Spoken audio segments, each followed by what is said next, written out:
Olá, graça e a paz de nosso Senhor Jesus Cristo esteja na sua casa, na sua família, né, na sua vida, hoje e sempre. Amém, meus irmãos? Hoje eu quero deixar uma palavra de meditação. Se encontra no livro de Jó, capítulo 16. Glória a Deus. Mas antes, não deixe de se inscrever no canal. Ajude a propagar a palavra de Deus, a evangelizar. Né, meus irmãos, há tantas pessoas necessitadas de ouvir uma palavra, né, de Deus. É um vídeo simples, mas talvez tenha alguém necessitando de ouvir exatamente dessa maneira que eu vou falar, né, exatamente esse assunto que eu vou falar. E você estará ajudando com a palavra de esperança da parte de Deus. Assim como nosso corpo, né, necessita do alimento sólido da terra, né, o fruto da terra, nós precisamos também nos alimentar dos céus, que é a palavra de Deus, amém?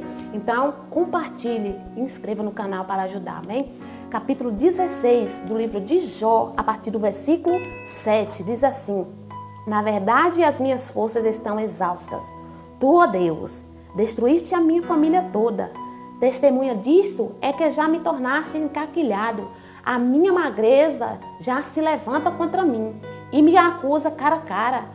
Na sua ira me despedaçou e tem animosidade contra mim. Contra mim rangeu os dentes e com o meu adversário aguça os olhos. O homem abre contra mim a boca e com desprezo me esbofeteia. E contra mim todos se ajuntam. Deus me entrega ao ímpio e nas mãos do perverso me faz cair. Agora pulando para o 19. Então você vê que aqui Jó já começa a engrandecer o nome do Senhor. Já agora saber que a minha testemunha está nos céus, nas alturas, quem advoga a minha causa, os meus amigos zombam de mim, mas os meus olhos se desfazem em lágrimas diante de Deus, para que ele mantenha o direito do homem contra o próprio Deus e o do filho do homem contra o seu próximo, porque dentre poucos anos eu seguirei o caminho de onde não tornarei. Ou palavra, né, meus amados irmãos? Aqui demonstra o sofrimento de Jó. Onde estava Jó quando falava essas palavras, meus irmãos? Estava na cinza. A vida de Jó era só cacos e cinza. A palavra de Deus diz que Deus, o Senhor, tirou as suas mãos da vida de Jó para que o inimigo tocasse, né? Deus pôs limite na vida de Jó, mas Jó estava na cinza desejando a morte, né?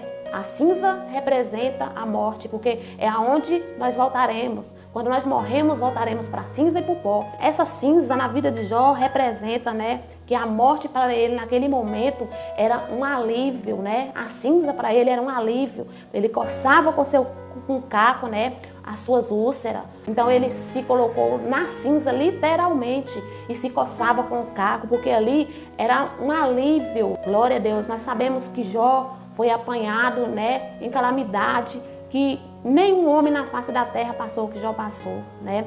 Nós sabemos que a família de Jó foi tomada, foi morta, né? Restando somente a sua esposa.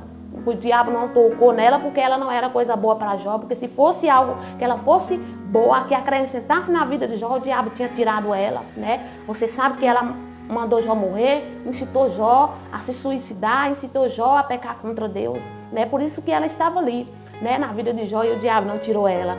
Glória a Deus, aleluia, bendito seja o nome santo do Senhor. E quando nós meditamos, meus irmãos, nesse capítulo, como também em todo o livro de Jó, nós podemos perceber o despeito dos amigos de Jó. Esses amigos de Jó, era acostumado a ver Jó homem íntegro, né, sem nenhum defeito, né, sem nenhum pecado, íntegro, reto, que pregava a verdade. E esses homens, na primeira oportunidade que eles tiveram, eles estavam ali à espreita. Na primeira oportunidade que eles tiveram, eles foram ali para acusar Jó, né? Mesmo Jó sendo inocente, mesmo sem eles saber qual era o estado de Jó. Da mesma maneira, meus irmãos, muitos de nós, até crentes, né? Às vezes você vê uma pessoa íntegra, reta, né? Que prega a verdade, que gosta das suas coisas tudo correta, certa, né? Elas não ficam felizes, elas ficam ali à espreita, esperando o menor deslize daquela pessoa para poder acusar. Ela não pode ficar doente, né? Ela não pode ficar doente, que é castigo de Deus, como se Deus nos julgasse, né, pelas nossas iniquidades, porque a palavra de Deus diz que Deus, ele não nos julga segundo as nossas iniquidades, porque se julgasse, meus irmãos, todos nós estávamos mortos, né? Então ele está ali procurando algo de errado na vida daquela pessoa, mesmo que seja indiretamente, para acusar. Assim os amigos de Jó estavam ali para acusar, glória a Deus. E se você começar a ler no versículo, aqui no início do capítulo 16, você vai ver que Jó vai responder o seu amigo, né? Ele faz, que começa com as suas acusações contra ele, né? Então Jó começa respondendo: eu tenho ouvido muitas dessas coisas. Quer dizer, ele tinha ouvido muitas críticas, né? Muitas acusações, né? Todos vós sois consolador molesto. O que há, meus irmãos, de consoladores molestos, né? Que está ali disfarçado, aparentemente querendo o seu bem, mas as suas palavras são mortíferas. Não é para te animar, não é para te colocar de pé. Glória a Deus, porque o que eles querem mesmo é te afundar na cinza. O que eles querem mesmo é te destruir. Contudo, Jó nos ensina a descansar na nossa própria consciência, né? Na nossa própria integridade e na justiça de Deus, né?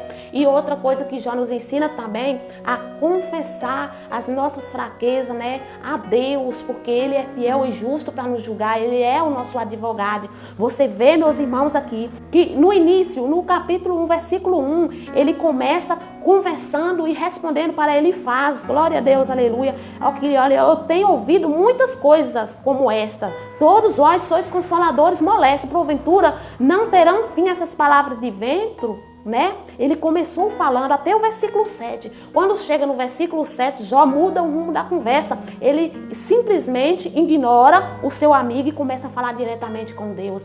É assim que nós devemos fazer, contar as nossas angústias a Deus, porque Deus sabe a causas das nossas angústias, sabe o porquê nós estamos naquela condição, sabe, conhece a nossa estrutura, a nossa integridade, né? A nossa fidelidade com Ele, e só Ele pode julgar a nossa causa, né? Essas pessoas que te critica não pode acrescentar nada na tua vida.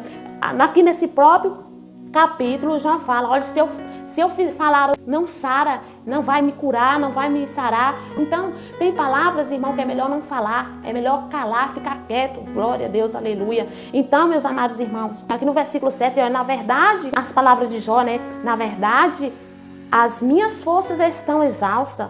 Tu, ó Deus, destruíste a minha família toda, né? E aí vai, né, meus irmãos, Jó falando, testemunha disso é que já me tornasse encarquilhado, a minha magreza já se levanta contra mim e me acusa cara a cara. Daí em diante, Jó vai desabafando, né, as suas angústias, né, colocando diante do Senhor, como a própria palavra nos incentiva, né? O próprio Deus nos incentiva: colocai diante de mim as vossas angústias. Então não adianta você esperar e confiar, né, no homem, né? Confiar, levar em conta a incompreensão do ser humano. O homem é incapaz de sentir a nossa dor, o homem é incapaz, meu irmão, de fazer justiça na nossa vida. Mas o Senhor, Ele é justo na tua vida, Ele é justo na tua causa. Talvez muitos tenham levantado o dedo para te apontar, sem saber a causa do teu sofrimento, né? Da angústia que você está passando. Mas eles têm te acusado. Mas hoje eu quero te dizer, né, através da palavra que está em Jó aqui: exalta o Senhor, confia no Senhor, né? Confia na tua capacidade, na tua inteireza de coração, na tua confiança, na tua retidão. Se você é reto, se você é íntegro, se você tem sido fiel diante do Senhor, glória a Deus, confia, porque Deus é justo. Nós vemos aqui, meus irmãos, no 19, né? No 19, como eu destaquei, já agora a palavra de Jó, né, muda de direção. A palavra de Jó muda de direção, porque enquanto Jó, ele jogava sua angústia, né, diante do Senhor, embora, né, ele dizendo que a culpa era de Deus, né, ele já começa a engrandecer, a mostrar a sua fé e a sua confiança, né? Ele diz assim: já agora sabei que a minha testemunha está no céu e nas alturas, quem advoga a minha causa, os meus amigos zombam de mim, mas os meus olhos se desfazem lágrimas diante do Senhor. Nós temos que colocar as nossas angústias em Deus, derramar as nossas lágrimas nos pés do Senhor, contar para Deus as nossas necessidades, meus irmãos, contar para Ele, né, aqui, ó, para que Ele mantenha o direito do homem contra o próprio Deus. Ou seja, Jó estava pedindo Deus para fazer justiça na vida dele, né? Porque aqueles homens estavam ali julgando e ele era inocente. Deus, ele tinha a certeza da sua inocência, ele tinha na sua consciência a sua inocência, glória a Deus, aleluia. E ele pedia a Deus para que Deus viesse fazer justiça perante o próprio Deus, né? que ele sabia que Deus estava permitindo aquilo, ele não sabia a causa por que Deus estava permitindo, né? Mas ele estava clamando justiça a Deus pela sua integridade diante daqueles homens que acusavam ele, glória a Deus. E ele faz assim, olha, diante do Senhor, por quê? Porque ele sabia que Deus estava permitindo, né? Mantenha assim, ó, mantenha o direito do homem, quer dizer, que todo homem fiel, né, segundo a palavra de Deus, segundo as promessas de Deus, herdam bênção, é abençoado, né? E Jó está falando aqui, ó, mantenha o direito, né? Mantenha a sua palavra, ou seja, mantenha a sua palavra contra o próprio Deus, ou seja, porque Deus estava permitindo aquilo. E ele diz, e do filho do homem contra o seu próximo, quer dizer, mostrar justiça diante daqueles homens que acusavam ele, né? E ele está dizendo, porque dentro de poucos anos eu seguirei o caminho de onde não tornarei.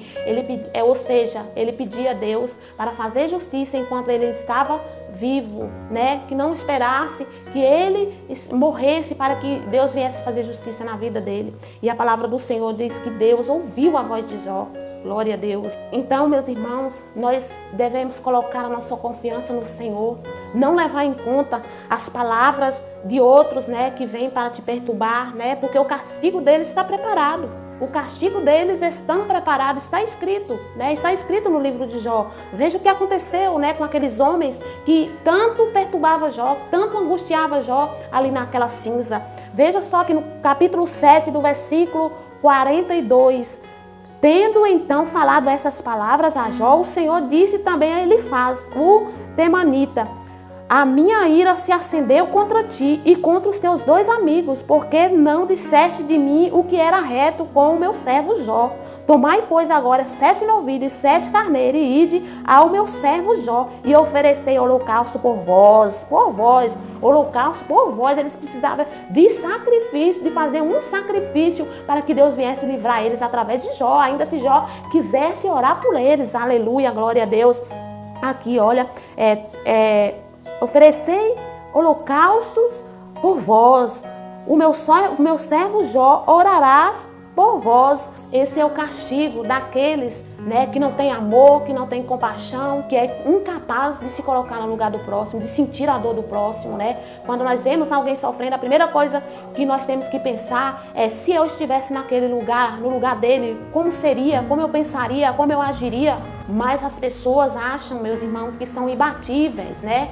Que nunca vão sofrer, que nunca vão passar por dificuldade, porque todos nós estamos sujeitos a passar por dificuldade, né? Ninguém é melhor do que ninguém. E aqui nessa mensagem, Jó nos ensina a descansar no Senhor e nos mostra que Deus não desampara, né?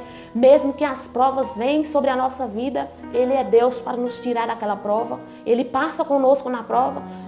Deus permitiu aquilo na vida de Jó, porque Deus conhecia a estrutura de Jó. A palavra de Deus diz que Deus não coloca um peso nos nossos ombros, além daquilo que nós possamos carregar, né?